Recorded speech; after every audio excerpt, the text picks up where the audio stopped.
full spoilers for the Witcher books, games, and TV show. Although the Witcher series has been a thing since 1986, when now-famed author Andrzej Sapkowski penned his first short story, it wasn't until 2015 when most fans got their foot in the door. The Witcher 3 Wild Hunt may be the third in a gaming trilogy that starts after the canon of the books ends, and Geralt literally dies by pitchfork. Seriously, I told you there would be full spoilers, but it's a brilliantly accessible game that can easily serve as an entry point into the series for anyone, so let's talk about it. Entry point it is, considering it has, as of March 2023, sold over 50 million units. One of those humble units went to one Henry Cavill, who vehemently pushed to have a part in the project, eventually starring as protagonist Geralt of Rivia. Our boy loved the games but never touched the books. He admitted in a WitcherCon interview that he had assumed the books were a spin-off from the game, not the other way around, and that he hadn't even read them until showrunner Lauren Schmidt Hissrich introduced him to them. Alongside Wild Hunt's swell of popularity came its mainstream appeal, and the next stop for any franchise with mainstream appeal is a Netflix adaptation, for better or worse. This debuted on the platform on December 20th, 2019 to extremely middling reviews. According to Rotten Tomatoes, only 68% of the reviews were positive, with an average rating of 6.26 out of 10. Metacritic recorded a score of 54 out of 100 based on the reviews of 17 critics. These websites are obviously not the be-all and end-all of whether or not a series is good. I can count on one hand the amount of times I've checked reviews before watching something, but I do love having a gander afterwards if I want the catharsis of seeing other people slag off something I also didn't like. I love me a gloom scroll. It's hard to quantify enjoyment and quality in a single number, and those numbers can be inflated or deflated to skew results, but unless the series is at the centre of some kind of controversy, they are a fairly trustworthy indicator of general reception. Season 2 earned a mighty critic score of 95%, but a fairly damning audience score of 54%. Season 3 was rated 79% on Rotten Tomatoes' tomato meter, but only 17% by the audience. Not outrageous scores by any means until Season 3, of course, but the disparity between critic and audience reception was enough to pique my curiosity. Critics generally praised the series for moving away from confusing timelines and episodic monster face-offs, giving the story more scale and expanding the series' potential, whereas the audience took issue with the enormous artistic liberty the writers took with the fundamentals of the show, believing the adaptation had been turned into something else entirely. Combine that with the departure of a very disgruntled Henry Cavill, initially a huge evangelist for the series, soon to be replaced by Liam Hemsworth of Hemsworth fame, and we have an interesting case study on our hands to say the very least. So I thought we'd peel back the flesh of this particular Rotten Tomato and perform an autopsy of sorts. Let's outline exactly what went wrong with the Witcher TV series, and let's cover it across 4 sections. Number 1, let's talk about Geralt and how the show failed to adapt flawed work. Number 2, let's talk about Yennefer and how the show fails to write its characters and arcs well. Number 3, let's talk about Jaskier and demonstrate the ways the show fails to pay homage to an existing work. And 4, let's talk about Ciri and how the show tried to make something new. But real quick, let's first talk about cool shirts. As many long-time viewers will know, I love cool shirts. I wear this stuff in basically every stream and video I've ever done, and although they've sent me a few select pieces to wear over the years, I also beg my mum for their stuff during that sweet grace period you get before Christmas or your birthday, where you can just tell people what you want and they're kind of obligated to take note. Cool shirts are sponsoring today's video, and normally I'd have a big spiel about what a great,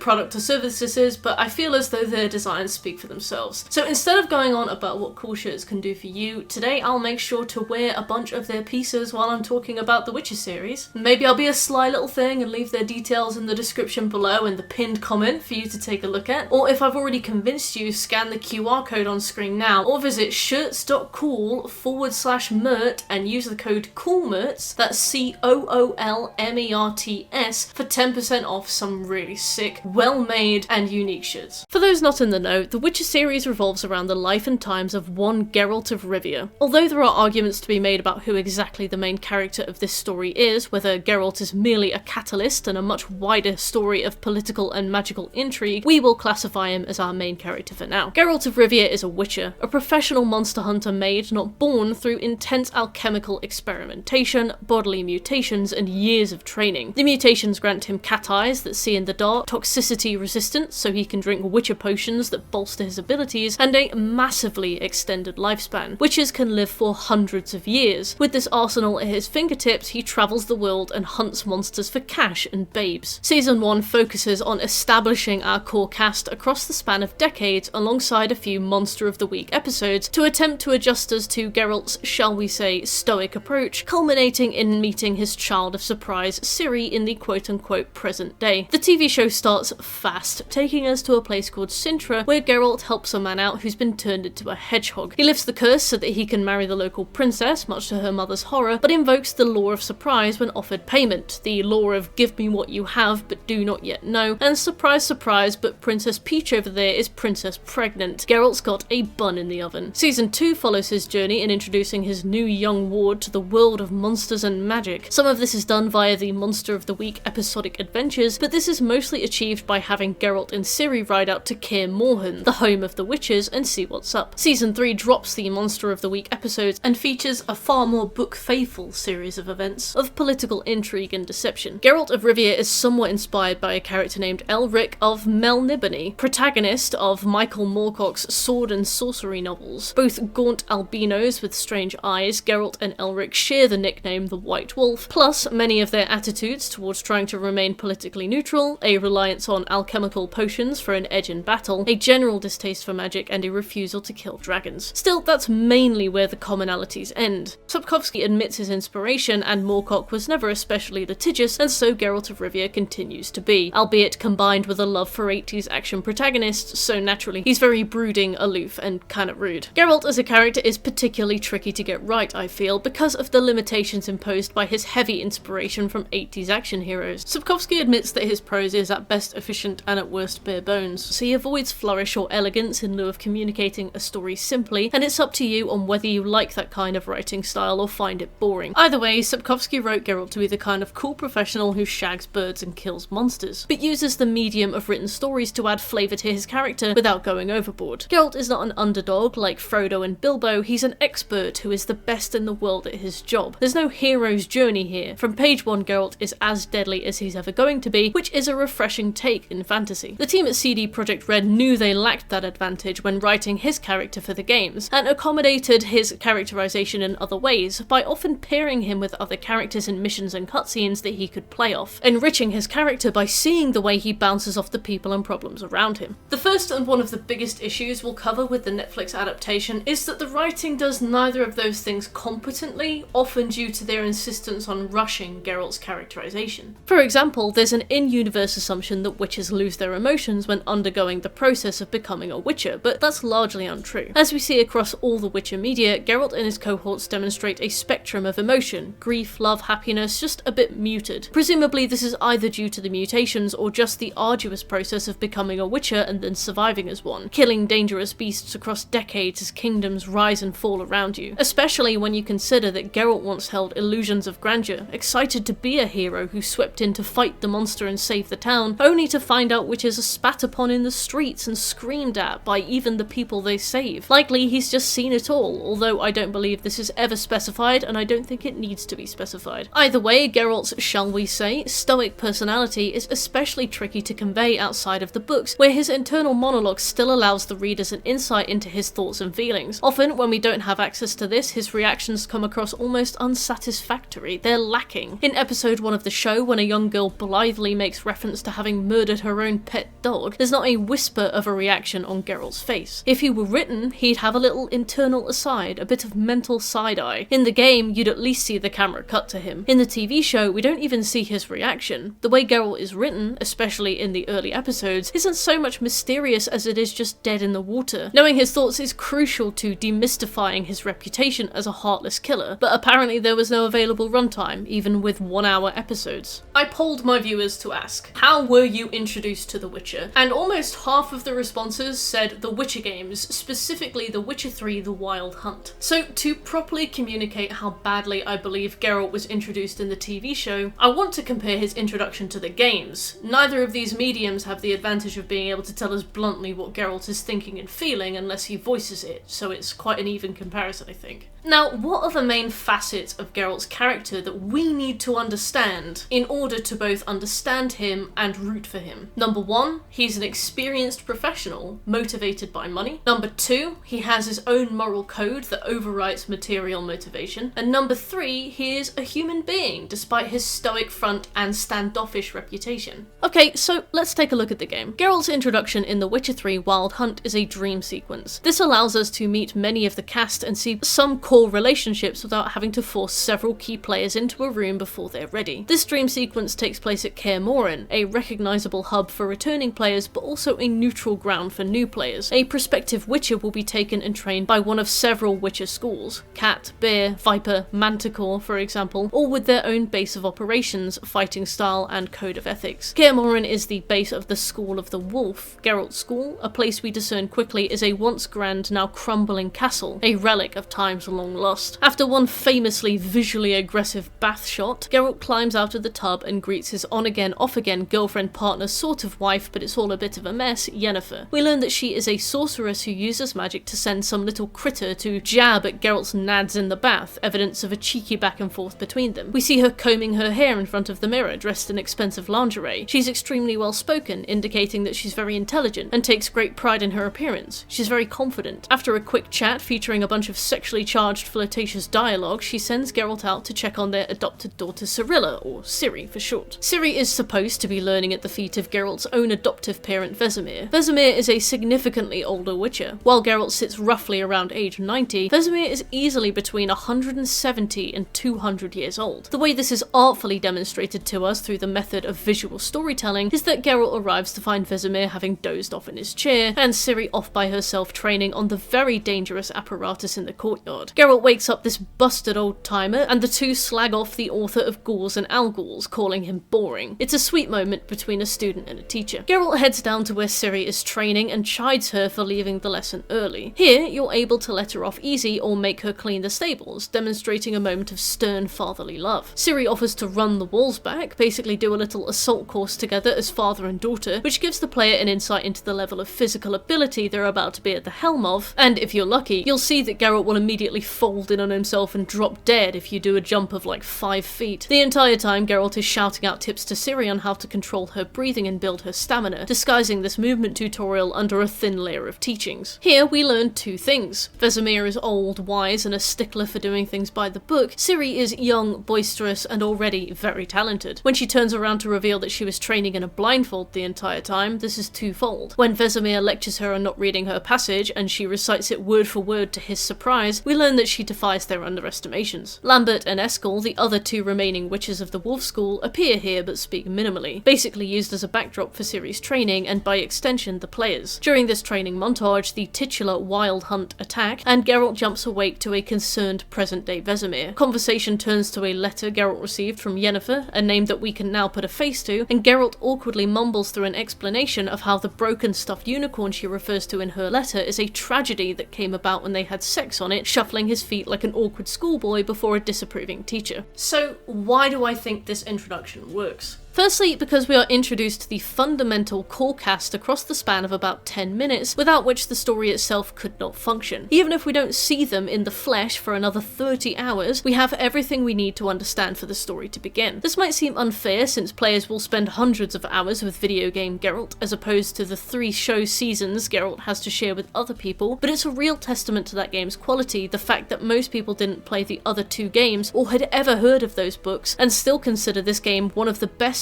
ever for its story and characters. Secondly, because we see Geralt amongst an extremely varied cast of characters, we meet his community and experience tasters of all of his personal relationships. We see Geralt as a father with Ciri, we see Geralt as a son with Vesemir, we see Geralt as a colleague and brother with Lambert and Eskel, and we see Geralt as a partner with Yennefer, regardless of whether or not you then go on to romance her in the main story. We see Geralt as a fighter in a tutorial disguised as a training segment, like putting a pill in some ham for your dog. We also catch a glimpse of the story's big bad, the Wild Hunt. All of these tasters of Geralt's various masks mean that when we are finally set loose to play as him in the main game, we are fully aware that he is no emotionless creature. We implicitly understand his personal motivations. We are able to relate to him and act in his best interests from moment one, since the first part of this quest involves looking for Yennefer. I think this is really effective. Geralt is such a quiet, unemotive man when alone that his best characterization comes about when we see him bouncing off others. With that established, we can now play him alone, comfortably, and still feel like we know him. In characterizing Geralt, the video game prioritizes the following facts. 1. He is part of a community with his own personal relationships. 2, he is good at his job but maintains his own set of personal morals. And 3, he is motivated by his adoptive family. Now let's look at the Netflix adaptation. Episode 1 of Netflix's Witcher adaptation sees a different approach. It is a direct adaptation of Sapkowski's short story, The Lesser Evil, published in 1993. Adapting a short story as your first episode is a solid go, in my opinion. It places Geralt in a small narrative sandpit with a definitive start and end, and a controlled group of characters who can be met and experienced in a contained space. Still, it doesn't work. As we are introduced to Geralt in the show, we see him dispatch a huge monster called a Kikimora. The show demonstrates his knowledge of the monster's habitat, his use of Witcher potions to give him an edge in battle, and naturally he wins the fight, so we see him being competent at his job. He takes the head of the creature to a pub, which goes silent upon his entry, Western style. The townsfolk basically all tell him to fuck off, demonstrating to us that witches are universally hated. Before they can start a fight, they are approached by a mysterious woman. She reveals her name to be Renfri. The two make small talk, but Geralt snubs her with comments like, "I'm full," when she offers him food, which tells the audience that he isn't especially grateful for her help, and also weirdly rude at the offer of dinner. Renfri then asks Geralt why he is here. Geralt explains that it's hard to make a living on main roads. This tells us as the audience that Geralt finds it hard to make a living on main roads. Renfri then, inexplicably, begins to close the gap between them physically, clearly sexually attracted to a man who has demonstrated a clear and brisk disinterest in her. This tells us that Geralt has a sexual magnetism that attracts strangers even when he isn't trying to attract them. A young girl in the pub offers to take Geralt to her father, a man with the contract on the Kikimora. When she sees its decapitated head hanging off Geralt's horse, she remarks that her dad will have no use for it. He wanted the Kikimora alive. This tells us as the audience that Geralt is good at killing things, but not very good at reading the instructions first. Thankfully, the girl has another master, a mysterious wizard who lives in the town, and she offers to take Geralt to him for some work instead. Geralt obliges, telling us that he is motivated by money. She tries to chit-chat with him the entire way, but he either ignores her or grunts with disinterest, even though she is asking him fairly basic questions out of a genuine interest in what he does. This tells us that Geralt is rude and implies that he considers this interested child to be so beneath him that he doesn't even grace her with a polite answer. As an audience, we also want to know these answers. It feels almost directly spiteful that Geralt will not answer this girl's questions. The monsters are why we're here. At this point, she admits to murdering her own dog, and Geralt says absolutely nothing. The camera doesn't even cut to his reaction. It's like she commented on the weather. It is honestly jarring how little the TV show remarks on this. So far, the writing seems to be intentionally making it impossible to relate to Geralt as a character. See, if this were the book, this scene would be accompanied by some internal monologue, or at least some personal aside from Geralt. If I talk too much, she might try to add me on Facebook,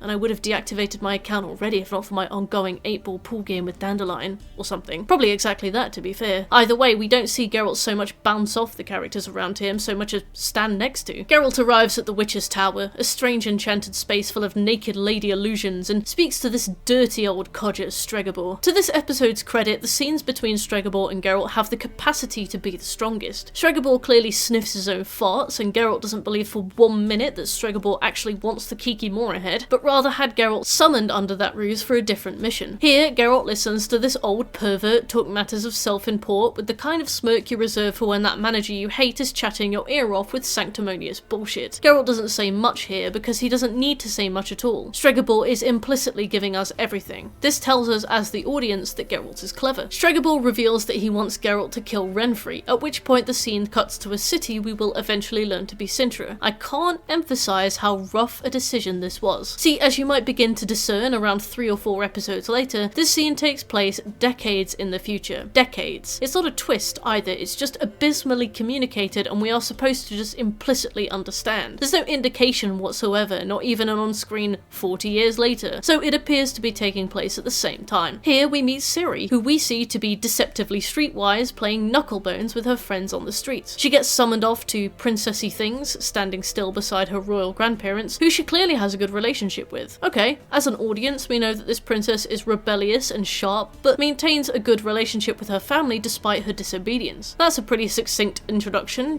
well, we'll get to Ciri later. Back to Geralt. He tells Stregobor off for not speaking normally and tells him to be direct. Stregobor basically explains that Renfri was one of many women born under a particular eclipse, the first eclipse in 1200 years and an omen of the demon queen Lilith, and he thought it would mean they grew up too powerful, so he had them all killed. He makes sure to shove in the words, eliminating these women would be the lesser evil. He even says it twice, just so you can be sure this is going to come up later. I mean, not immediately. It comes up immediately. Turning to leave, Geralt turns to him and says, "Evil is evil, Stregobor. lesser, evil, middling, it's all the same. I'm not judging you. I haven't only done good in my life either. But now, if I have to choose between one evil and the other, then I prefer not to choose at all. And then he goes. He runs into Yennefer again and has sex with her. This tells us that Geralt has sex when the opportunity is on the table, even if we see proof that he is completely disinterested in the sexual partner. Yennefer's plan is to threaten to kill the entire town if Stregobor doesn't come out of his tower. The tragedy of book Yennefer is that Stregobor is like, alright, kill them, I don't care, and she knows that he means it, so she gives up. Only in the meantime, Geralt goes searching for her without this knowledge and ends up fighting and killing her friends. This enrages her, so he kills her too. In this way, Geralt learns that there is no lesser evil and that there is no inaction. Either way, he is serving someone, and in this case he served murderous baby Stregobor. In the show, however, Geralt is attacked by a group of unrelated townsfolk for being a mutant and kills them in self-defense. At this point, Yennefer comes around the corner with a hostage. She really is going to kill a town of innocent people to try and guilt the guiltless Stregobor into leaving his castle. She attacks Geralt and he kills her in self-defense. The show plays both sides, inadvertently justifying Geralt's self-defense and eliminating his need for self-reflection. He kills Yennefer because she tries to kill a bunch of innocent people. It also tells us that he kills in self-defense when forced into a corner. Compared to the first 20 minutes of the game, episode 1 of The Witcher teaches us the following about Geralt. He doesn't talk to people even when they're nice to him because he dislikes them. He has sex with women that find him attractive even when he doesn't like them, and he kills people when he is literally forced to. And also he does that big speech. Let's talk about it. The aforementioned lesser evil speech is a particularly famous speech amongst the Witcher fandom because it is the moment that Geralt has to reckon with his personal neutrality. Geralt tries to stay firmly outside of politics, but due to his unique skills often finds himself sucked back into it. This speech is the culmination of that tug of war. Geralt's whole arc is about realizing that inaction is evil, so it makes sense for him to hold these beliefs at the beginning of his story and then see them unravel as he moves through the world on his own personal journey. Only this speech is wasted in its execution. In The Witcher 3 Wild Hunt, Geralt delivers the lesser evil speech at the end of the first arc of the game, wherein he meets a man known as the Bloody Baron who has lost his wife and daughter. In this arc, Geralt has a choice: save the wife of his new friend or save the 5 children she has adopted. If the wife dies, the Bloody Baron will hang himself. If the children die, she will be catatonic and the Baron will have to take her away to find a cure. On a first playthrough, depending on how many side missions you do, this quest could unravel for you over the course of tens of hours, and there is no fully good outcome for all involved. As Geralt arrives back at Crow's Perch to see his friend's hanging body, or watches him ride off into the sunset with a woman who is barely cognizant of her surroundings, he remarks on how he always tries to perform the lesser evil, and if that's not possible, he'd rather not act at all. But that never quite pans out how he'd like. In the show, we are introduced to our main character, watch him drag his feet through a town, meet a wizard named Stregobor and a vengeful princess named Yennefer, realize he needs to kill either Yennefer or the wizard, gets attacked and murders a whole town, and leaves. The speech is dropped 20 minutes into the 1-hour episode when he meets Stregobor for the very first time. It's the most Geralt's ever said in one go and delivers a stance on a moral code we've not whatsoever seen tested and will not seen tested in this episode despite its connotations. It is impossible to give a shit about what Geralt is saying. It's not even tell don't show, because he's not telling us anything of value. It is merely, we thought this speech sounded cool so we put it in the first 20 minutes of the episode, rendering it entirely flat, lifeless, and purely fan service for a group of people who were probably quite excited to see his moral code put to the test. Geralt's writing is at its peak when he's doing less talky-talky and more thinky-thinky. As you'll learn by playing the games or reading the books, Geralt is a character with a deceptive amount of depth. And the biggest challenge when A, writing him, and B, acting him, is communicating that depth in a subtle but direct way. When you take those particularly muted feelings and demonstrate them without making a huge fuss of it. Cavill is pretty good at this. One moment that took me aback a little bit is a moment in Series 1 where Geralt meets a bard named Jaskier, Dandelion, as we know him from the games. As mentioned before, Geralt kills several townsfolk in self-defense in episode 1, earning him the nickname the Butcher of Blaviken. Regardless of how contrived I felt that specific moment was, Jaskier meets Geralt and gleefully goes, "Oh my gosh, you're the Butcher of Blaviken!" Like he's just run into Jason Derulo on the Northern Line. Jaskier doesn't give Geralt a chance to respond, he's so busy chatting away, but Geralt noticeably looks at the ground. So much is communicated in that single glance, and the impression you get here is that Jaskier has hurt Geralt's feelings. Much of the script requires Cavill to play Geralt like a lone wolf solitary action man, all rough and grizzled. Not many people have anything negative to say about his performance on this show, me included. I think he is head and shoulders the best part of the series, seconded by Tissaia, but any criticism you see will often be attributed to Cavill's attempts to play Geralt like Doug Cockle, Geralt's voice actor. This involves him talking really low and raspy, lots of deadpan grunts. This has what I've come to refer to as the Batman effect, whereby he is the only person in the room acting up this extreme persona, whilst everybody else is just kind of like talking and behaving quite normally, and it makes him stand out like a sore thumb. That said, Sapkowski did praise Henry Cavill a lot for this same performance, comparing him to leaving a mark on a character like Viggo Mortensen did with Aragorn in Lord of the Rings, and now imagines his voice when writing and reading Geralt, so it's clearly a matter of taste. Geralt's characterization means that Cavill has so little wiggle room to emote. Everything must be done extremely subtly, but this lends itself to moments like this. We see an event, the fight at Blaviken. We see the consequences. Geralt is expunged from Blaviken and nicknamed the Butcher. We see another person acknowledge that event, calling him the Butcher of Blaviken, and we see how that affects Geralt on a personal level. I know it sounds extremely arbitrary of me to say this, but seeing how the events of this universe affect our main character is very useful in making us, relate to and support him. But the writing in the show is so rushed, so tell don't show, that these moments are surprisingly few and far between. So much so that this particular one has stayed in my mind throughout the seasons. I don't remember anything else that was this subtly good. Anyway, yes, the pacing is dog awful. The Witcher is so desperate to get to one particular event that it rushes through several of the books, and beyond, over the course of a matter of hours. And this means that Geralt never gets an opportunity to settle. I don't know about you, but my favourite episodes are the ones where Geralt arrives in a town, finds out that there's a contract on some local beast, faces the beast, realises he's not quite equipped, goes away, figures out what he needs to do, we learn a ton about his particular monster and how it works, and then Geralt beats it.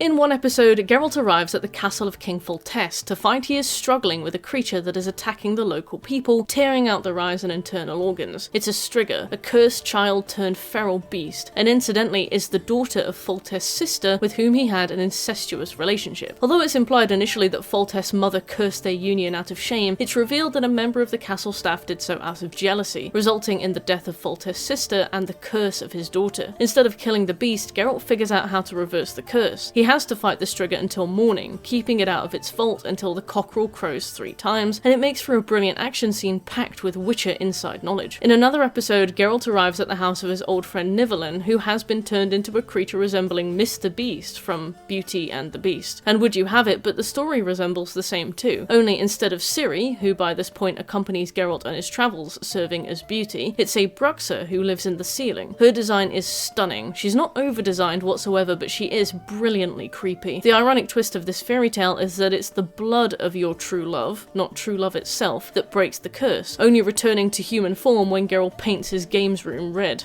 The world of The Witcher is very weird and sometimes incoherent, serving mainly as a big playground for Sapkowski to use old fairy tales as settings for his stories. These episodes, while jankily written in their own right, are easily the most interesting ones in the show. I'd have spanked through a series of episodic one-shot Geralt adventures, taking on cool contracts and fighting sick creatures. Spending at least a few episodes, if not an entire season, on these episodic adventures may have given the writers an opportunity to introduce lots of characters without things feeling like they're being rushed.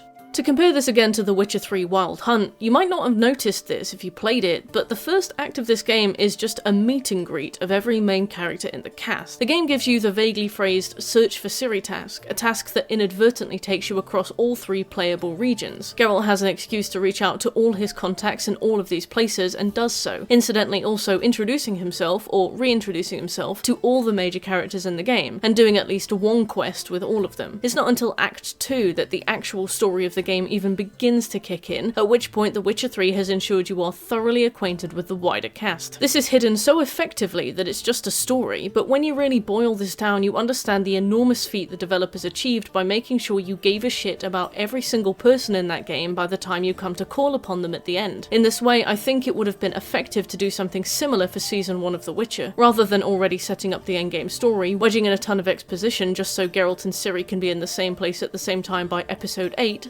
something like 30 years on, if not more, this season would have really shone if it took the time to just let us meet Geralt and many of his cohorts. Even if we never see them again, putting our gruff metrosexual fruitcake, my editor has urged me to emphasize that this specific phrasing is a jokey reference to the Gary the Metrosexual Fruitcake Facebook post, in a different room every episode with a different weirdo, would have done miles more to characterize him than watching him chase Ciri down for 6 hours. I didn't watch The Witcher to watch a shit Game of Thrones. They got those scenes where people talk into the middle distance and do that weird distant mouth thing. They also have the scenes where people stroll slowly around a courtyard or balcony landing discussing things of grave import. They have scenes where people drink wine and brood. I see what they're going for. Just trying to do Game of Thrones. I don't care about political intrigue in The Witcher. I don't give a shit about the arguments of rich and powerful shit flickers. I want to see this big silly boy hunt catechins and face off against noon wraiths and bargain with succubi and quietly navigate a pacifist approach to dragons. Bizarrely, the show seems to assume that we will find this boring. During one scene in the second season, Geralt is autopsying a leshen. Leshens are spirits of the forest. They're ancient, dangerous, and deeply territorial. It gets killed by a big bug about 5 seconds after the CGI budget starts to sweat a bit too much. Although they have different appearances in the books and video games, their TV tie-ins are entirely composed of thick tree branches and roots and stand ominously in the clearings like Crypt TV's The Birch. Geralt starts to carve one up, wanting to understand more about how they work, and when he does begin to explain, Ciri tells him he's being boring and he stops. This happens again when Vesemir wants to dissect Eskel, who was mutated by the Leshen before death, but Geralt encourages him to let Eskel rest. It's strange. It's as though the writers assume we'll find these moments so boring that they want to include it so that we have enough context to understand what's going on, but shove them out the door so fast that we get the bare minimum. Some people have also complained that they felt Cavill was a terrible pick for the role, despite his personal investment in the source material. Book Geralt is ugly, gaunt, ghoul-looking, sickly pale, covered in scars, repeatedly described as having an ugly smile and an unpleasant voice. This is used as a very on-the-nose but effective don't judge a book by its cover metaphor, since witches have bad reputations and him having such an unsettling appearance contrasts with his heart of gold. Replacing this with a Calvin Klein model is somewhat missing the point.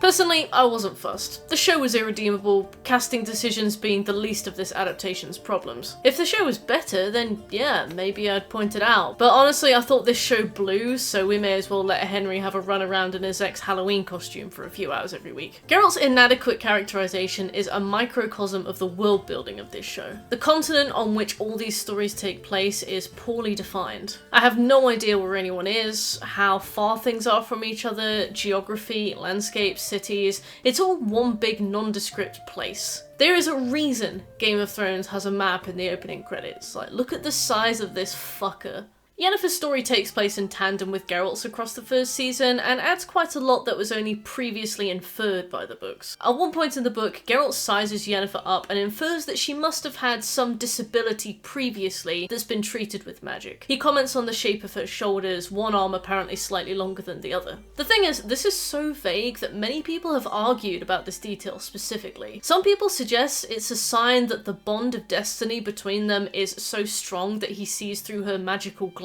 and some suggest that as a Witcher, Geralt's senses are simply so attuned that he sees flaws regardless of her magical perfection. But yes, another interpretation is that Yennefer was previously a hunchback, and this seems to be the interpretation that the showrunners go with. Now let me tell you why this fucking sucks. So we're introduced to Yennefer as a purple-eyed hunchback girl living on a farm. After accidentally opening a portal to some distant cave, she is warned by a man named Istrid that the sorceresses will come for her now. Her disability is so intense that it physically interferes with her movement. She falls about as pigs rush around her. Her dad, adoptive as we later learn, comes out and shouts at her. When said sorceress named Tissaia shows up to buy her, Yennefer's father asks for a pittance. He hates Yennefer and wants her off his hands. Crushing, miserable origin story. Yennefer is spirited away to a place called Aretusa, a training ground of sorts for potential sorceresses. Here, Yennefer is abused by her teacher, Tissaia, and she's not the only one. See, there are aspects of Aretusa that I like, and aspects of Aretusa that are quite stupid. Aretusa is introduced initially through a classroom scene, giving the impression that it's some kind of dark fantasy Hogwarts, only it's not. This isn't some academy that produces classrooms full of budding young women to serve as courtroom sorceresses. It's more a trial by natural selection. There's little effort made to protect the girls. Magic in this universe is a form of chaos, meaning it's very dangerous. Girls who fuck up die, and it's seen as a good thing because it means only that people who can control chaos can continue. Everyone who is dangerous dies. Any girl who can't prove herself in time to complete her training is turned into a literal eel and used to power the building as a conduit of chaos, like a big magic battery.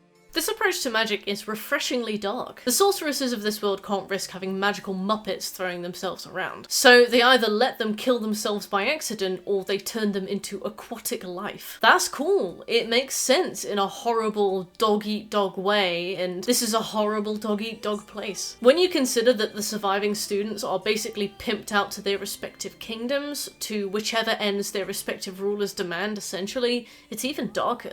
We see our first red flag in the aforementioned classroom scene when the girls are given a rock and a flower and told to levitate the rock with no further direction. One of the girls learns the hard way that merely levitating the rock requires magic, and that magic requires something in return, something that feels even a little unbalanced. When she attempts it, her arm literally dies, like it rots on her body. All she did was levitate a rock. The class was supposed to hold the flower in one hand and have the flower die in their arm's place, using the life force of the plant as a battery pack to levitate the rock. I like this individual scene because it demonstrates an extremely tangible risk to using magic, an extremely real risk that's not present in the books nor in the games, where magic has no cost. No noticeable cost anyway. And yet, this cost is only ever present, like, twice more in the entire series. After this classroom scene, we see mages opening portals across the continent, growing plants at insane speed, casting illusions, everything. Every kind of magic is demonstrated, and there's no mention of this cost ever again, except in two places. Using fire magic costs Yennefer her magic, and using fire magic costs two Nilfgaardian mages their lives as they turn to dust on the spot, and that's it. Setting up these rules for a magic system only to completely ignore them is such a strange decision. Like, maybe they filmed the classroom scene super early in the show's development and were proud of it and didn't want to get rid of it, or couldn't be bothered to come up with various ways magic users needed to mitigate the cost of their magic. By the end of Season 1, we understand that fire magic is the only kind of magic to have this consequence, but this expectation is left in the dirt when we meet fire magic Rience in Season 2, who casts fire magic constantly without any consequence whatsoever. The writing skirts past this with the throwaway line of, "Fire magic is very dangerous unless you are very talented," but still doesn't explain how Rience basically hand-waves the life-ending consequences of even the most basic fire magic. Concepts are picked up and abandoned in turn. Geralt's mum conjures him food, but it's only an illusion. When Nivellen does it, it's somehow real. In fact, Nivellen conjures a whole host of things that drop seemingly from the sky at no risk to himself. Tissaia uses a spell called Alzur's Thunder that channels lightning from an overhead storm and kills everyone she lays eyes on. How is this not something with an enormous cost? It just turns her hair white. The TV show cannot decide what its in-universe rules are, and those it does decide on, it abandons as quickly as it rustles up out of nowhere. Yennefer's time in Aretuza is absolutely miserable, and she clashes horribly with her tutors over and over again. For good reason, honestly. They clearly operate under the assumption that she will die to chaos and treat her like shit, both out of an emotional detachment but also a sneering scorn for people who are too incapable to master magic and be useful. Falling in love with the young maid she saw during her accidental portal stumble, Yennefer reveals an interesting fetish for being watched and applauded during sex. Once she begins to get a hold of her magical abilities, she conjures illusions of crowds of high-class folk to watch in silence as she shags Istrid and applaud at the end. This is clearly in response to her overshadowed, oppressive upbringing and the scorn she suffers at the hands of her classmates and tutors, her classroom nickname being Piglet. As Yennefer claws her way towards the end of her tutelage, she learns of what will happen at the end of her time there. She and the other girls will undergo intense magical surgery to attain their perfect bodies, and then they will go into a big dance full of the kingdom's royalty, mingling with the kings and princes of the land until they are chosen. She is intended to go to the court of the King of Aedirn, the king of her homeland, Vengerberg,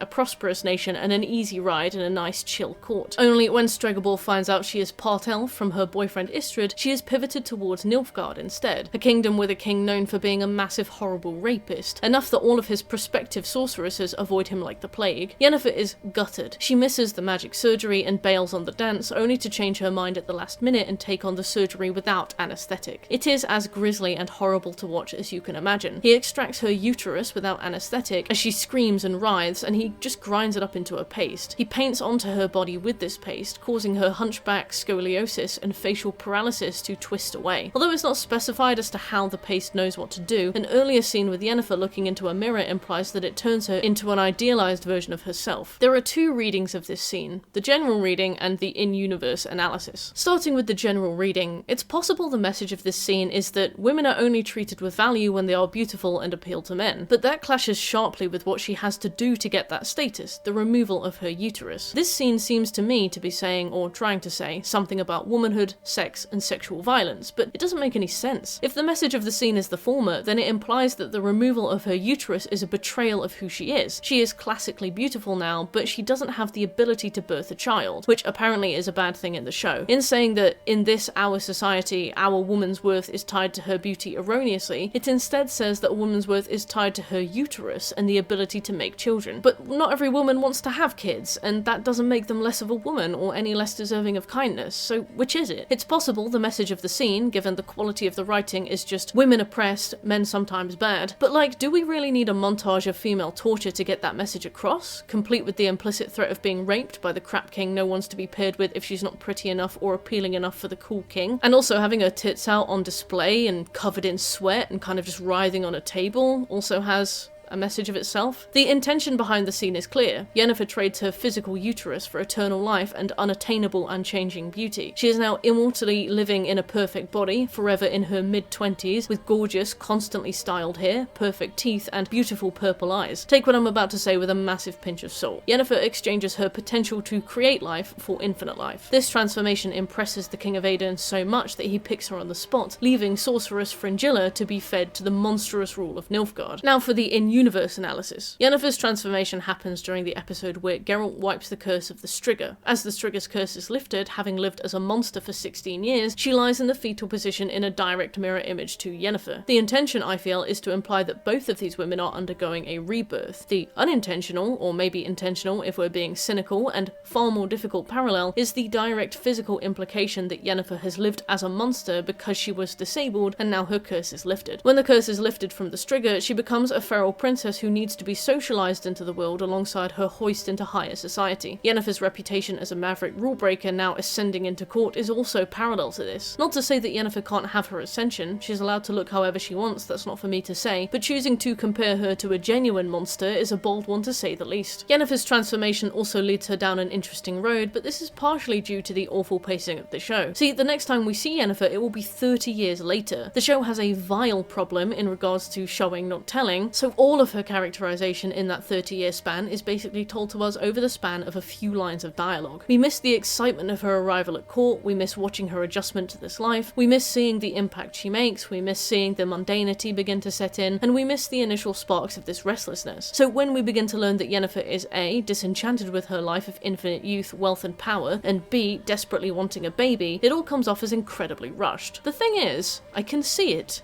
Yennefer's arc across season 1 is about her pursuit of parenthood. Despite agreeing in the moment to a cosmetic surgery whose bill requires 1 ute please, Yennefer 30 years on struggles with the only permanent consequence of her choices so far, her infertility. The viewing audience was pretty split on this, taking our main female character and boiling her down to a woman whose only wish is to bear a child is fairly stereotypical and quite reductive, especially when book Yennefer is quite content with her life. This is an invention of the television series. The thing is, I feel like the storyline could work, but Yennefer is written so poorly generally that it completely fails. See, Yennefer was bought and sold into Aretusa, and the consequence of failing at Aretusa was death. She had no agency. Her only avenue out of Aretusa that we can see was to go to work in court. Her only wish was to be recognised and loved after a lifetime of abuse and mistreatment. I entirely understand why she elected to go ahead with the surgery. I don't imagine she'd ever had a moment to stop and imagine a family of her own. I also entirely understand why someone who had semi-consented to going infertile will regret that decision and go through their own grief even decades later. Feeling like something is missing, I think it's natural that Yennefer would covet the one thing she can't have. Her arc is all set up to understand that she needs to fix herself before she thinks about having a family, and maybe it's not really a family she wants, maybe it's just an easy thing to blame, but it struggles so hard, and I think that's in part due to her absolutely rancid characterization.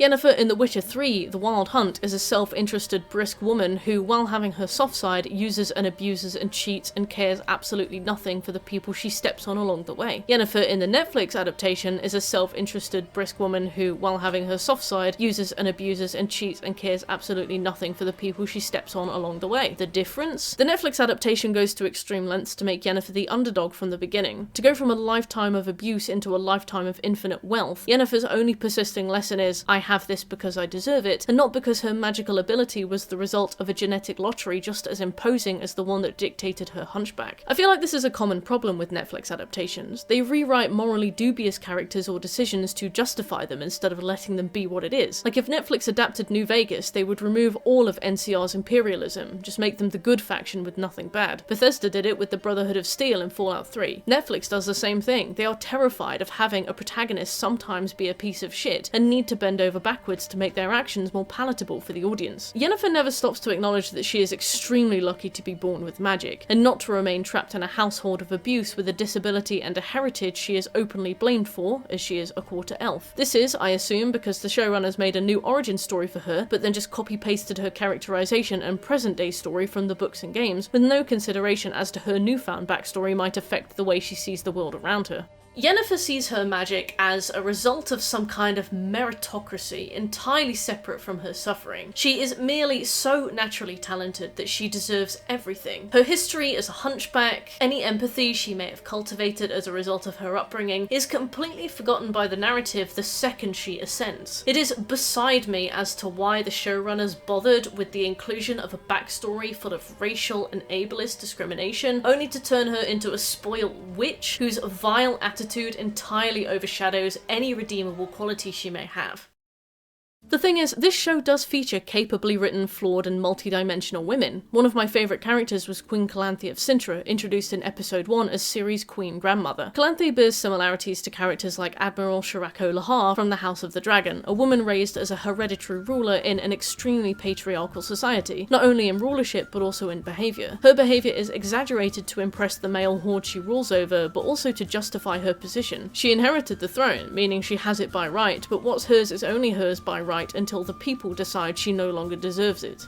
The implications of their behaviour is just as telling as what's outright stated. For example, demonstrating any behaviour seen to be feminine would clearly shake the foundations of their authority. Calanthe overcorrects with excessive brutality and cruelty, in the same way that Shirako Lohar overcorrects by getting wasted, keeping loads of wives, and challenging visiting dignitaries to mud wrestling competitions. Calanthe vies for Geralt's acceptance and half-jokingly threatens him with a royal tantrum if he doesn't give it to her. While you could put this down to Geralt's natural magnetism as a main character male power fantasy, to be adored by every woman he meets, you could also argue that Calanthe relies on appealing to powerful men with her own might. Any man in the room stronger than her, and thus far unappealed to, is a direct threat to her authority, which arguably makes her feel insecure enough to threaten him with legal repercussions. Calanthe utterly hates any kind of pageantry or formality. When she is forced to choose a suitor for Pavetta to marry, she rolls her eyes in her seat at court. She loudly snubs the men who appeal to her for Pavetta's hand, taking great joy in humiliating them. She's stoked a somewhat locker room vibe, encouraging the men of her court to bully each other. It brings out their snake behaviour as they all begin to earnestly dunk on one another for her approval. It's the only part of Pavetta's betrothal that she has any part in. It's when Geralt lifts a curse from a man named Dooney, who has been made to look like a hedgehog, that Calanthe eye-rollingly accepts him to be Pavetta's husband. They've been having a romantic affair off to the side, so Pavetta is very happy. Only when Dooney offers Geralt a reward of his choice for lifting the curse, Geralt shrugs his shoulders. I invoke the law of surprise. I'll have whatever you do not know is yours. And then Pavetta throws up because she is pregnant.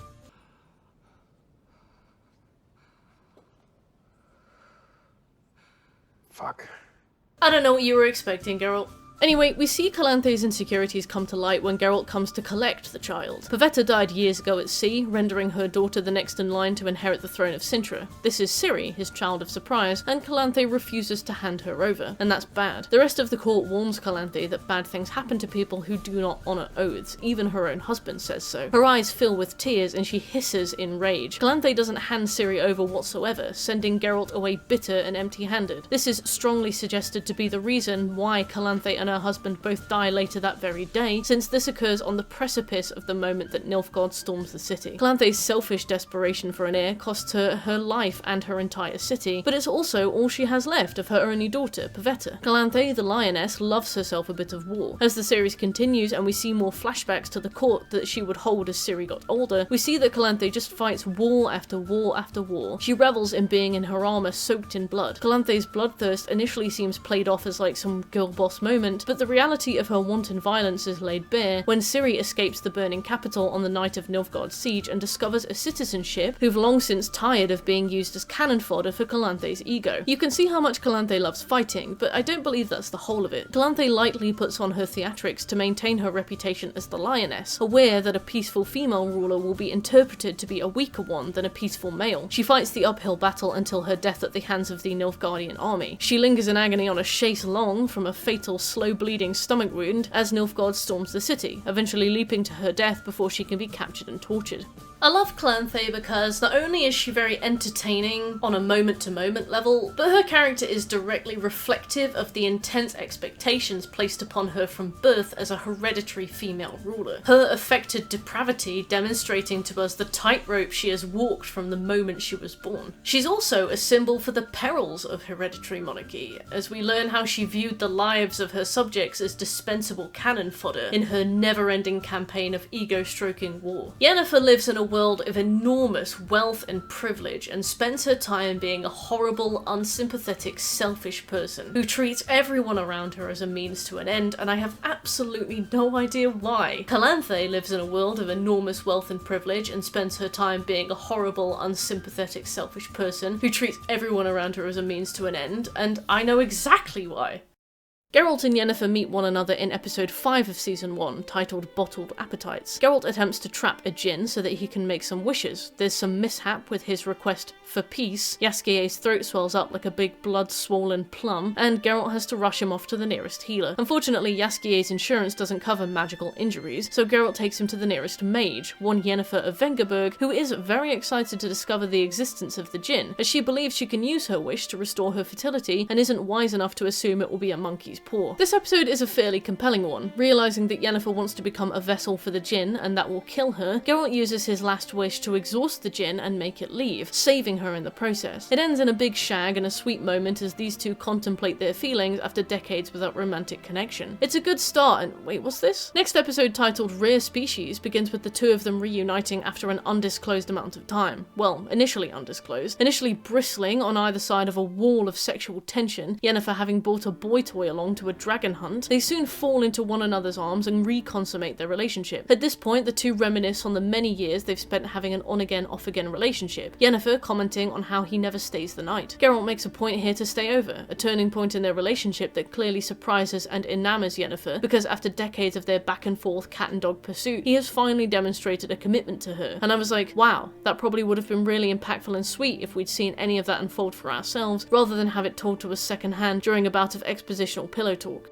Instead of actual sweet scenes between them that might make us root for their relationship, we're outright told that they meet like this because of destiny. Geralt has imprinted on Yennefer like Jacob on Bella's daughter. It's destiny. Destiny doesn't write fanfics, people. Come on, focus on the fluff. They don't see each other again until episode 6 of season 2, titled Dear Friend. I love this title because it makes reference to a completely tonally separate aspect of the books. In Blood of Elves, Geralt sends Yennefer a letter after not seeing each other for about 3 years. For ages he tries to come up with an opener, but because he is a dumbass and not wanting to assume what their relationship was after all that time, he goes with Dear Friend. She responds with a scathing letter filled with sarcasm, calling him Dear Friend like 8 times, making fun of how pretentious he sounds while trying to be secretive about the problem they are trying to solve, while taking jabs at his other female friends. It's played for laughs and the fandom loves it, but to me it has an undertone of cruelty because Geralt was never much interested in writing or books, but after meeting Yennefer he becomes quite insecure about not having had a formal education and starts reading to try and impress her, rendering this a humiliating blow that strikes directly at his insecurity about his own intelligence and ability to engage socially with the people he loves.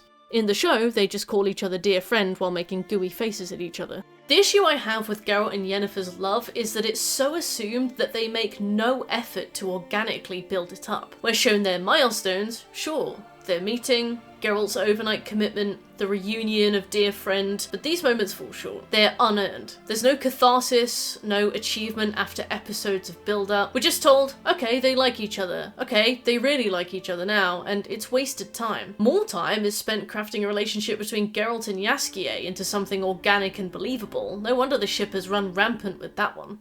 Speaking of Jaskier, it's time for this section, because Jaskier represents the way the showrunners disrespect the existing source material. According to an article by the Daily Express, it was around the time of Cavill's exit that former writer on The Witcher, Beau DeMaio, opened up on his co-workers' attitude towards the book series by author Andrzej Sapkowski. When asked by the Direct about the recruitment process for his other project, X-Men 97, DeMaio explained, "My general rule was, you had to be a fan, no questions. I've been on shows, namely Witcher, where some of the writers would actively dislike the books and games, even actively mocking the source material." As we've briefly discussed and have yet to cover in detail in our final segment of this video, Netflix's adaptation of The Witcher has some serious pacing issues. Geralt's initial characterization is clearly assumed to be already understood regardless of audience, so he's rushed out the door faster than a drunk uncle. Entire swathes of Yennefer's life and development are skipped and then just summarized in a few lines of throwaway dialogue after the fact.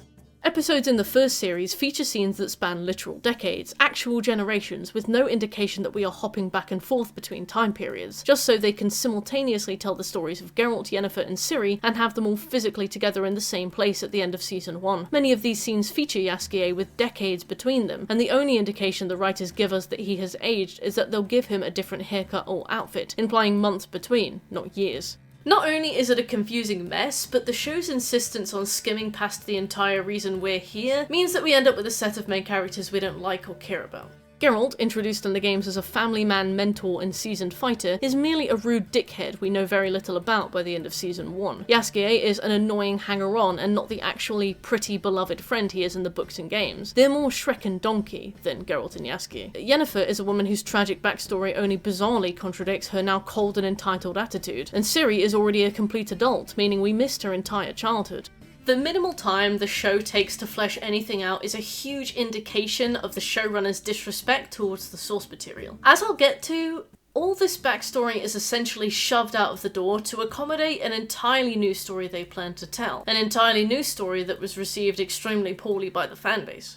A lot of the clashes with the writing team seem to stem from Cavill having the book and/or game version of Geralt in mind when performing, versus the new Geralt the show is setting up for the story they'd like to tell. Book Geralt is already an established character with his relationships all set up for years before the story even starts, but the writers of the Netflix adaptation are clearly trying to craft someone more expressive and vulnerable. Only with not enough time to set up his personality or any access to his inner thoughts, they struggle to establish their Geralt to an audience that already has a solid expectation of his behaviour. Some pieces of media will occasionally slightly prod the fourth wall. Some, like Deadpool, go to sloppy town on it. These pieces of media tend to be parodies or satire. Jaskier, not unusually, was chosen to be the character to do so. Only, it's his whole thing, and it doesn't work, because The Witcher is not parody or satire. As early as his first meeting with Geralt, he's announcing things like, "Oh, there I go ranting exposition again," addressing the fact that he is introducing himself and telling Geralt what he knows about him already. It's a weird thing to acknowledge, being that this is our first meeting of Jaskier, and we don't know him to be a character who wantonly spills exposition everywhere, so it's a strange jab to make at his own writing. You could argue he's making a general observation on how his exposition is communicated in fantasy, but it takes you right out of the scene as a viewer and makes you acutely aware that you are indeed watching television. It's too early to be taking cynical jabs at your own adaptation. Not a cardinal sin by any measure, but a weird way to settle an audience in. Jaskier's meta-commentary isn't the end-all of his character, but it is often clumsily handled. In season 2, Jaskier is trying to smuggle some people onto a ship when he is greeted by a fan. The fan applauds his success as a bard at first and then goes, "Do you mind a bit of feedback? I think your stories of Geralt were a bit rushed, and it wasn't until the 4th verse that I realised you were skipping between time periods." Obviously, this is a jokey stand-in for critics who levied the same complaints about the original show, and becomes an in-joke bit of elbow jabbing when Jaskier takes this feedback very badly. Forgetting he's supposed to be keeping a low profile, he starts to get really upset at the man and says, "Write your own if you think you can do any better." A few people have interpreted this completely straight, like, this is actually the writers responding to criticism of the first season. If you don't like it, make your own adaptation, etc, etc. Personally, I don't think that this was the case. I think that they just thought that this would be a funny, tongue-in-cheek way to have Jaskier blow his lid and their cover, whilst also making a referential joke to the first season, which did have all of those errors. I just felt it was a bit short-sighted to have Jaskier blow up in a season that is not remotely better. Season 2 is probably the worst season. If the show were good by this point, hell yeah, this would be hilarious. Since the second season of this show suffers by being quite poo-poo, Jaskier's comments just kind of make you grimace. It's a bit uncomfortable. Plus, I saw people complain that he has a gay relationship in season 3, and seriously, that man is a manimal and a bard to the truest degree. It's fine, chill out, Joey Beatty's not gonna finger you, you don't need to be jealous.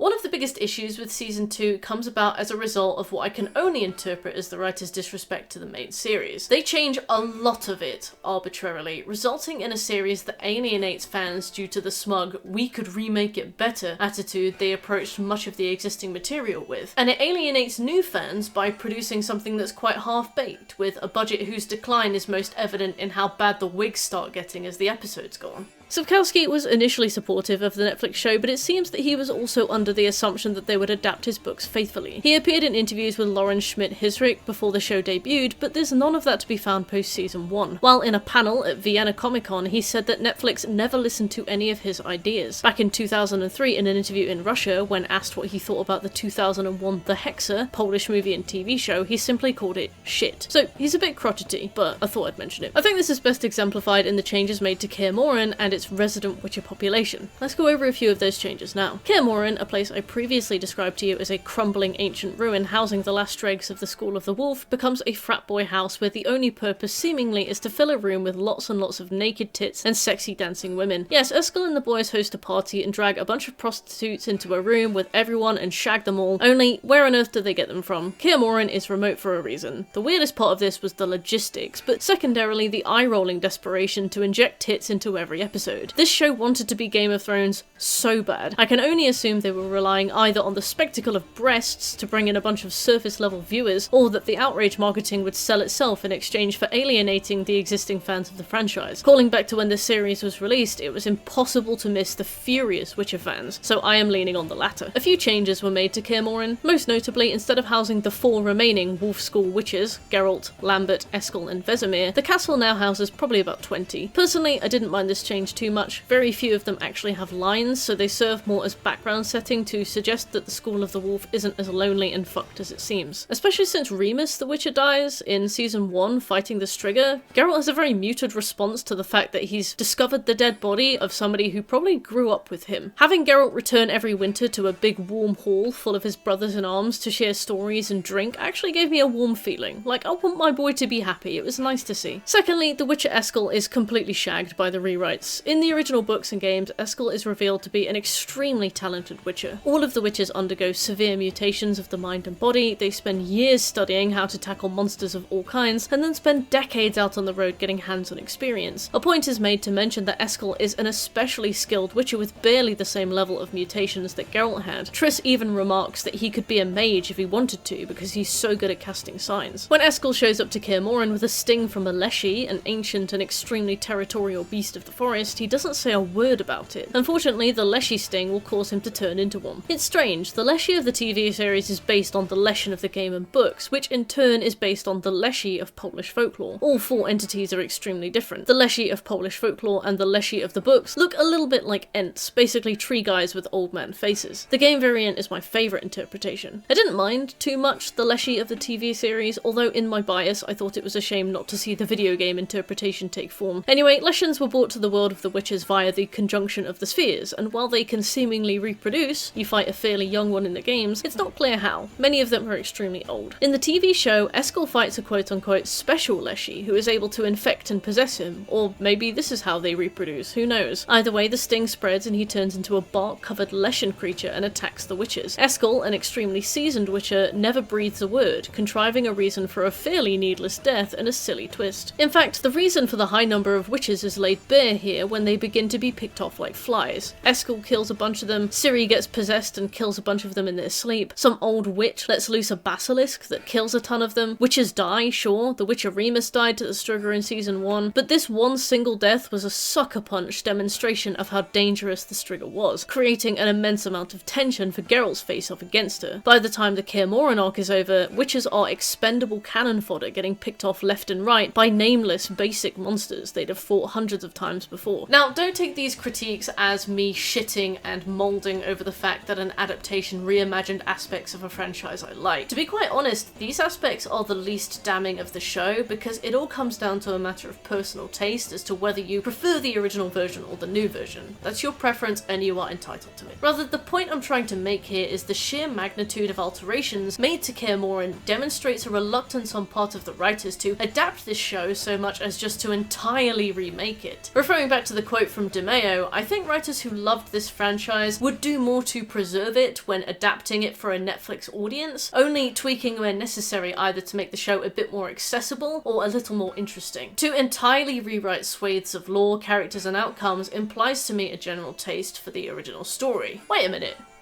DeMeo wrote that episode. I've covered the non-linear storyline referentially so far, but now that we've arrived at Ciri's section, a la how the show writers rushed the canon story to make something entirely new, let's boil this down to how badly it affected the later seasons. At the start of season 1, Geralt is meeting Stregobor in Blaviken probably 30 to 40 years before the present day. Yennefer is getting abused in Vengerberg 30 years before the present day, and Ciri is already easily 16 years old in the court of Sintra in the present day. Jaskier is around. I have no idea if his meetings with Geralt were even earlier, but it's impossible to tell considering they only acknowledge time skips with "Wow, Geralt, seems like it's been years since I saw you," and a slightly different lid. With 3 main storylines to juggle and flesh out alongside several minor threads, they made the decision to tell a non-linear story. Non-linear stories have the capacity to be very entertaining, but the show makes 2 mistakes. Firstly, it doesn't delineate what's happening and when, except through throwaway remarks, such as a moment when Yennefer overhears mages discussing how Queen Calanthe has won her first war at 16 years old, bearing in mind she's easily in her 50s in the present day. And second, even if it had, there's no new perspective or meaningful twists resulting from using this style of storytelling. That's not to say they aren't attempted. Sintra falls in episode 1, but it's not until the final episode of the season that we learn Geralt was at Sintra the moment it fell, trying to fetch Ciri before Nilfgaard breached the city walls. While this could potentially add something, the need for Geralt to be there without even trying to save Ciri resolves in a contrived way, whereby he has travelled to Sintra urgently to save her from capture and death, but then just hangs out in the shadows and mournfully watches her before leaving. Considering he's a man who shoves King Foltest guards out of the room and bars the door, risking his own safety to speak to the king privately, this demure, downtrodden observation is so out of character for him. It's eye-rolling to contrive an entirely new, meek, law-abiding Geralt for the sake of a minor twist. Furthermore, this episode is crammed with the exact same scenes of the fall of Sintra we've already watched in earlier episodes, bloating the runtime without adding much. Despite cramming 3 enormous backstories into one 8-hour series, the writing of season 1 lacks efficiently. The inefficiency spills out into all corners of the Netflix adaptation, not just Geralt's characterization. A key example is Vilgefortz, the series' eventual big bad, a character who was not introduced until much later in the original books. Vilgefortz starts doing evil things, like killing his own men, as early as episode 7 of season 1, but doesn't move a muscle again until the middle of season 3 at least. Setting up a villain whose villainous plan you abandon for 10 hours ensures that your audience forgets much of the quote-unquote crumbs you've scattered in that early season, and I use the term crumbs very generously. I completely forgot he was being evil so early in the series until I was writing this script. The writers easily could have held off on Vilgefortz's introduction until season 3, roughly the same time other politically interested parties like Dijkstra and Philippa were introduced. Season 2's antagonist is a witch I excitedly hoped would be one of the witches of Crookback Bog, but no luck. She is quite a granular evil. She comes out of nowhere like a villain of the week, but ends up forming one of the through lines of the entire series until her banishment. Although she joins the Wild Hunt as a rider in a strange cutscene, we don't ever see her visited again. She splits Vilgefortz's introduction and then Vilgefortz's plot by an actual 10 full hours. With her occupying the season, any other villains fall by the wayside and are forgotten. Despite Vilgefortz's obvious evil, his reveal as villain doesn't even begin to occur to Geralt until season 3 episode 5. It is a slow burn, but without any burn. That's not all the story abandons at its whim. Geralt's lesser evil speech is a blown load in the pilot, but would have served much better around the dawn of season 3 when Geralt's centrism starts to really bite him in the arse. In an episode where they try to tell a story from Yennefer's perspective and then again from Geralt's perspective in a way I think they thought would be just like Pulp Fiction where stuff is revealed from a new angle but really just doesn't achieve that, Geralt is offered to join a side by the secretly opposing parties present at the function. Dijkstra and Vilgefortz both invite Geralt to join their ranks and he tells them to go and huff paint. Only when the clock strikes midnight and he is still a lone unit on the board, this comes back to bite him. Dijkstra holds a knife to his face and soberly warns Geralt that he should have chosen a side, calling back to episode 1 of season 1. I remember watching this episode like,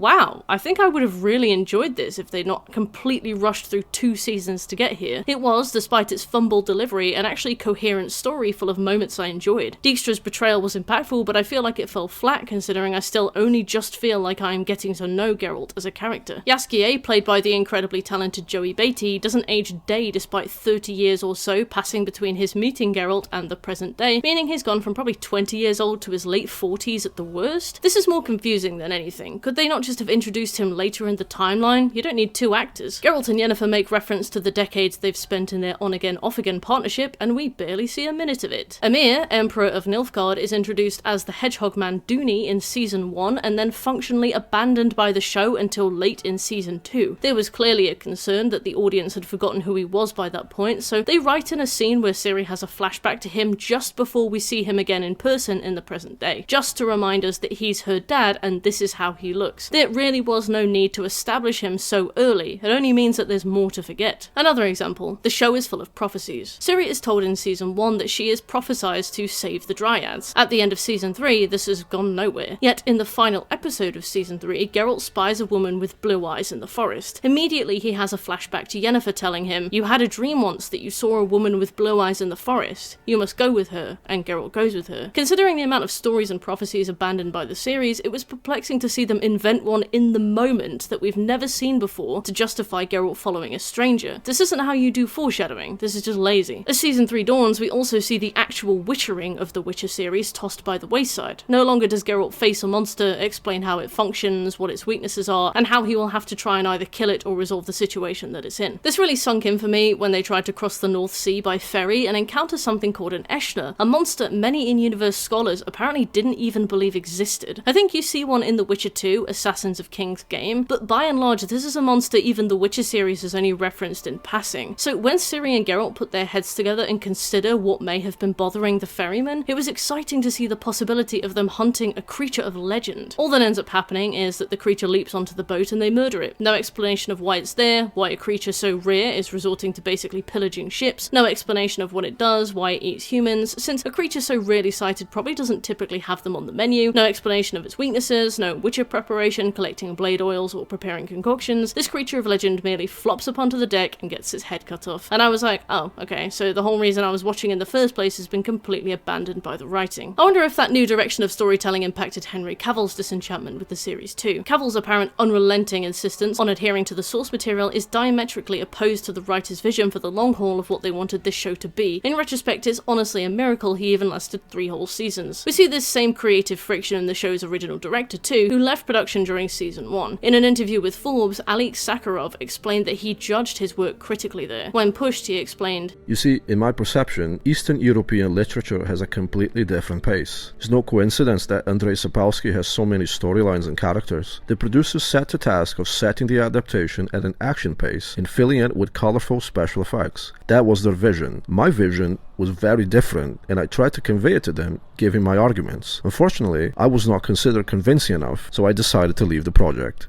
Apparently Sakharov wanted a more slow burn introduction to Geralt, whereas the showrunners wanted to rush the characterization to get to the meat of their story. I don't know how the show would have operated under his care, but from the issues I've described already, it might have done the foundations of this adaptation some real good to have a director willing to put in the early work for better earned narrative payoff down the line. So with all that rushing, all that haste to get the first few stories out the door so that the writers could tell their own stories with Ciri as arguably the new main character, let's finally get down into this storyline and judge it for ourselves. Was it worth it? Not really. I mean, I'm torn on it. Let's unpack. Although Ciri arguably serves as the main character in the books, and The Witcher 3 Wild Hunt is easily her story told with Geralt as our protagonist, the writing struggles to harness Ciri as our main character because they clearly have no idea what to do with her. Firstly, they don't seem to even know how old she's supposed to be. Freya Allan is 23 years old now and would have been roughly 17 when the first series came out, and Geralt comments on season 1 episode 7 that it's been 12 years since he visited Sintra, which sets her age at around like 11 to 12 in season 1, even though Freya looks around 15 years old. I didn't find that difference to be too extreme. Yet her makeup after season 1 makes her look much older. I guessed mid-20s, probably due to how they're colouring her eyebrows and contouring her cheekbones now for some reason. But her role was clearly written for a 10-year-old. I don't understand why they didn't write it for a late teenager if they wanted to age her up to her late teens. Case in point, Triss comments on her poor living conditions, always bruised, cleaning piss pots and underwear, no soap or cloth for her eventual period. A child in these conditions would be more impactful, but here it just looks like an adult doing the low-level dirty work as a warrior's apprentice. We have the way she is made to sit awkwardly on the front of the horse as they arrive in Kaer Morhen like a kid. We have the moment when Geralt tells her it's bedtime while she's still eating her dinner, like literally in the middle of eating her dinner. It's probably like at the most 7 PM when she's sent to her room, and it comes off weird. Like, Geralt, that is a grown woman. Why are you telling her to go brush her teeth and pick a book to read together before bed? It's still light outside. This, as you can imagine, really affects the father-daughter bond between her and Geralt. Firstly, because her being an actual child in the books adds to this conflict and bringing her along on this extremely dangerous life, and fuels the high-risk, medium-reward necessity of training her properly. The vibes are distinctly Chris O'Donnell in Batman Forever, where you're just forced to question why Bruce Wayne literally legally adopted a man in his 20s. There's even a parallel between the two origin stories whereby Bruce Wayne sees Dick Grayson's family get killed in front of him in the first Robin story, and decides to adopt Dick because he sees so much of himself and his trauma within him. This works because Robin, and Ciri by extension, are about 10 years old when this happens, rather than a grown adult becoming a suspiciously timed ward. It's very Woody Allen. I definitely understand them wanting to hire an older actor. Child acting laws are very stringent, and it's good to have an adult on board from day one if they plan to go ahead with her story as it is in the books. Similar to how Daenerys was aged up in A Song of Ice and Fire. Like, spoiler alert, Ciri's dad wants to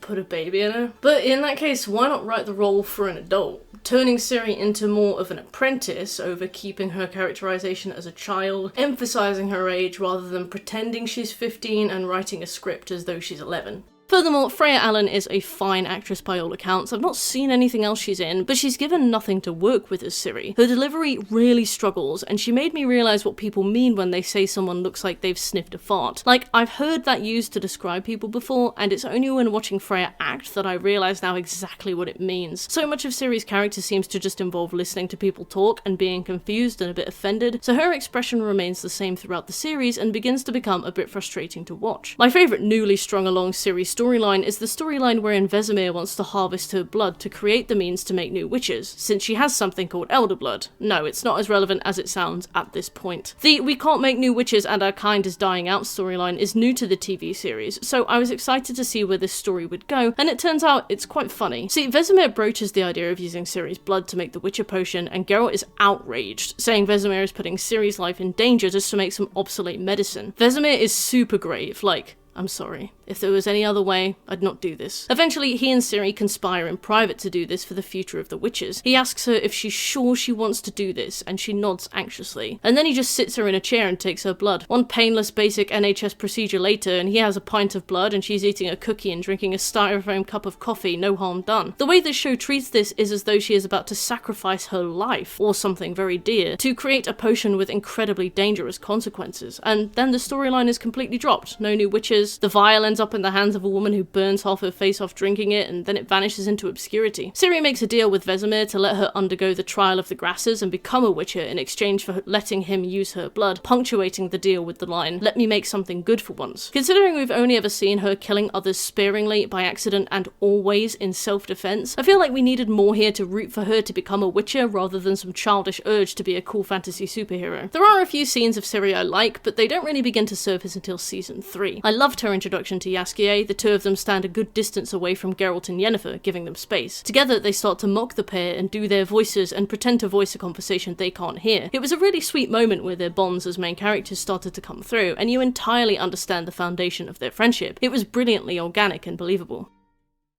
Although you may have expected to hear me ramp up towards saying that season 3 was like an abomination of art, I actually personally enjoyed it. I think this is due to the fact that we've had so much incidental time with the cast that by this point we finally care. Like, honestly, you can't help but care after so much time spent with them.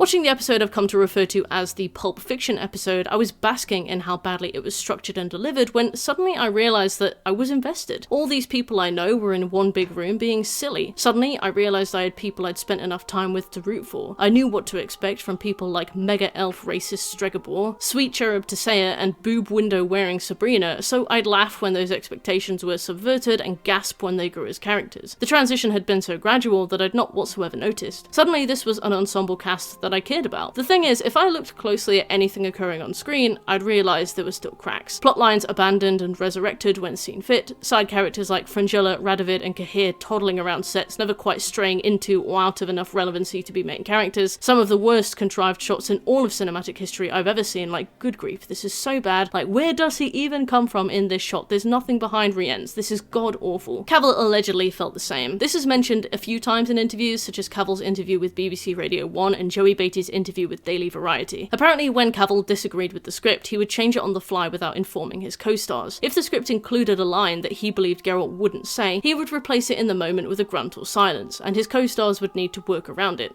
Certainly when it comes to Superman and The Witcher, those are characters I grew up with and I love, and I really want to represent them in the most source-accurate way possible. It's always about the details. I'm the most annoying guy on set, because I'm saying, excuse me, you do realize that this shouldn't be happening, and they wouldn't do that. You haven't read this, so this means that this should be impossible. And everyone's just going, Henry, just shut up and do the thing. And I'm going, I don't want to do the thing, because he wouldn't have done it this way.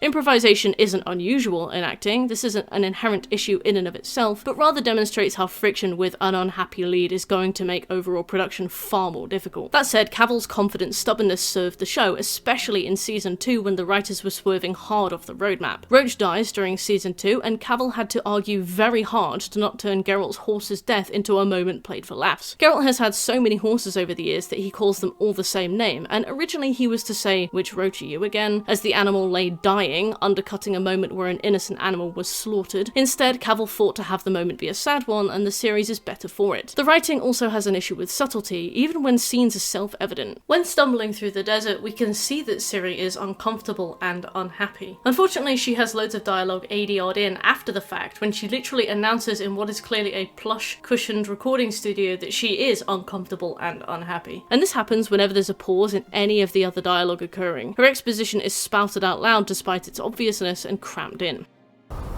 I need some fucking food. I can't do this anymore.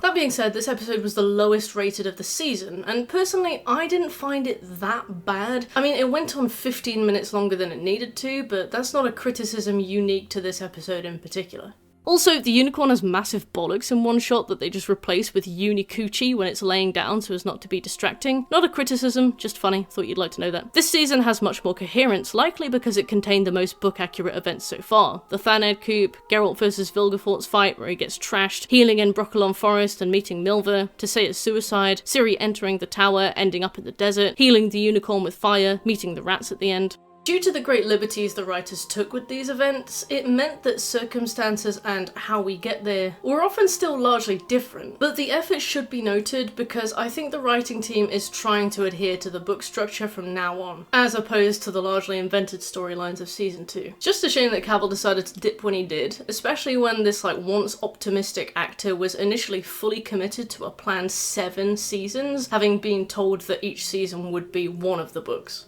Either way, this results in wildly different stories, such as the now pretty irredeemable Francesca Finderbar, who has killed enough babies to put her on par with King Herod. I'm not sure whether the show ever plans to bring her back from that precipice now, considering she is comparatively far less destructive in the books and games, and actually ends up forming the Lodge of Sorceresses after the very Thaned coup we see in episode 6. My favourite deviation was Stregobor because of how ludicrously his arc spun around him. In the books, he's only part of Renfrey's short story, whereas the show has given him a fairly prominent position of shit-stirrer and wizard racist, a powerful mage who betrays and sows discord and whispers evil truths, and whose entire philosophy has been about how he supports the genocide of the entire elven race due to their, as he puts it, genetic inferiority. Like, they make him Magic Hitler. Only when the elves attack Thaned under the command of Francesca, who has sided with the colonialist Nilfgaard, Stregobor sacrifices himself so that the main 3 can escape. This man hates elves so much that he basically turns himself into a massive bomb, suicide bombing the approaching forces. This man is so racist that he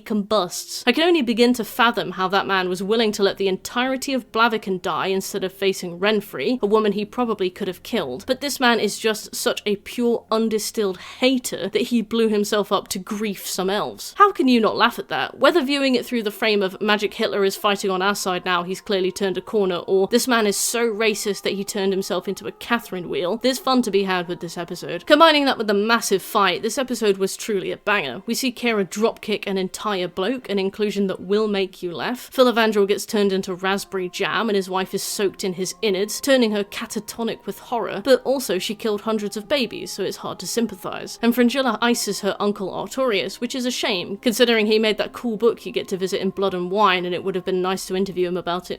What have I been talking about? To be blunt, The Witcher series was doomed from season 1. Having now seen all 3 existing seasons, season 2 blew. It was shit. But season 3 was honestly far better than I assumed it was going to be. The issue was that the foundations upon which season 3 were built were so bad that it was tantamount to sabotage. The world of The Witcher is huge. Absolutely huge. Regardless of how excited the writers were to make their own story in this sandpit of dark fantasy lore, they needed to take the time to flesh out their basic characters before trudging through basically every book in the roster over the course of a season. Geralt is like pancake batter. You mix the flour in the eggs and then you stir in the milk. Sure, the milk is added gradually, but that doesn't mean you put a splash into the bowl and then keep adding it while you're frying the fucking thing. You stir it all up first, even if it takes a little extra effort, and then you can fry some nice crispy pancakes. To assume you don't need to do any of that work because only existing viewers will watch the series is to alienate your new viewers, and then to completely rewrite the story of Geralt and friends by the end of the second season is to alienate your existing viewers. And who's left after that? Have you Cavill diehards, optimists, people who like to see things through? Without that foundation built and set, the following seasons suffered. Partially due to the sheer size of the cast, through which Geralt rumbled as a stranger I couldn't give half a shit about, and partially due to the intricacies of the existing lore. Politics fly over your head, rulers talk like horrible history characters, romances rise and fall, geography the size of Europe is crossed out in a matter of seconds. If proper legwork had been done to situate users in a place of familiarity before launching into a diatribe very few ended up bothering to follow, most of the things I've raised here would be a matter of personal taste, whether you respect the reimagining or whether you think they did it well, whether you like what they came up with. Without that legwork, any grace was very, very hard coming. Thanks for watching.